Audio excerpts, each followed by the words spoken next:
दुनिया के सबसे लोकप्रिय क्रिकेटरों में से एक बिशन सिंह बेदी का लंबी बीमारी के बाद सोमवार को 77 साल की उम्र में निधन हो गया। इसके साथ ही वर्ल्ड क्रिकेट ने एक ऐसे सितारे को अलविदा कह दिया जिसने कई दशक तक भारतीय क्रिकेट को आगे बढ़ाने में अपना अमूल्य योगदान दिया। बेदी के परिवार में उनकी पत्नी अंजू, बेटा अंगद और बेटी नेहा है। उनके एक करीबी दोस्त ने कहा, उन्होंने आज सुबह अपने घर पर अंतिम सांस ली।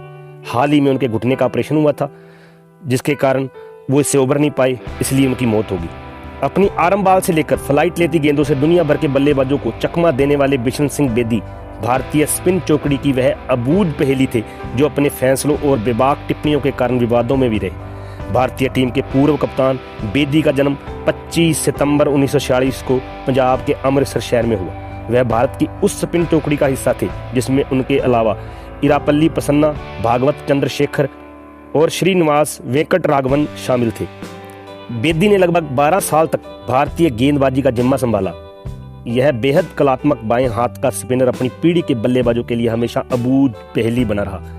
वह गेंद को जितना संभव हो उतनी ऊंचाई से छोड़ते थे और उनका नियंत्रण गजब का था।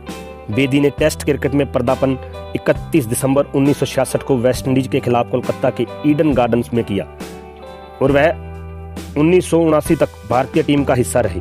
उन्होंने इस बीच 67 टेस्ट मैच खेले जिनमें 28.71 की औसत से 266 विकेट झटके।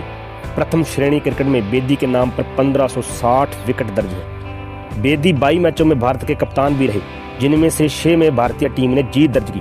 क्रिकेट संन्यास लेने के बाद बेदी भारतीय टीम के कोच और राष्ट्रीय चयनकर्ता भी रहे। बेदी 1990 में न्यूजीलैंड और इंग्लैंड के दौरे के दौरान कुछ समय के लिए भारतीय क्रिकेट टीम के मैनेजर थे।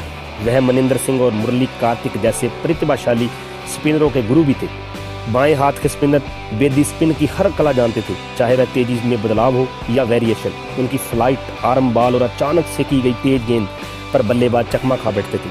विश्व क्रिकेट में जब भी आर्म बाल का जिक्र आएगा तब जेहन में पहला नाम बिशन सिंह बेदी का होगा, जिन्होंने बाएं हाथ के स्पिनरों को गुगली कही जाने वाली इस गेंद को नया जीवन दिया था। बेदी ने अपनी आर्मर से दुनिया की कई दिग्गज बल्लेबाजों को चकमे में डाला।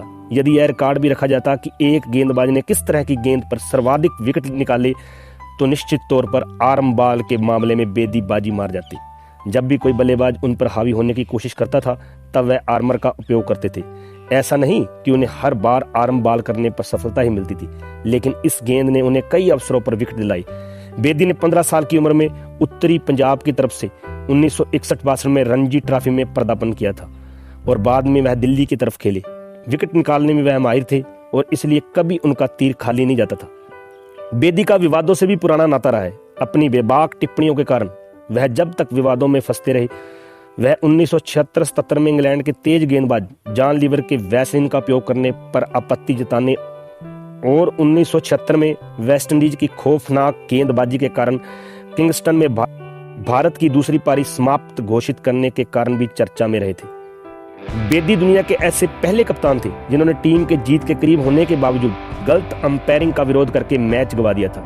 यह नवंबर 1978 की घटना है जब भारत को पाकिस्तान के खिलाफ साहिवाल में खेले जा रहे वनडे मैच में 14 गेंद पर 23 रनों की जरूरत थी और उसके 8 विकेट बचे हुए थे। पाकिस्तान के तेज गेंदबाज सरफराज नवाज ने तब लगातार 4 बाउंसर किए और अंपायर ने उनमें से एक को भी वाइड करार नहीं दिया। इसके विरोध में बेदी ने अपने बल्लेबाजों को वापस बुला लिया था। ऐसे थे महान क्रिकेटर बिशन सिंह बेदी।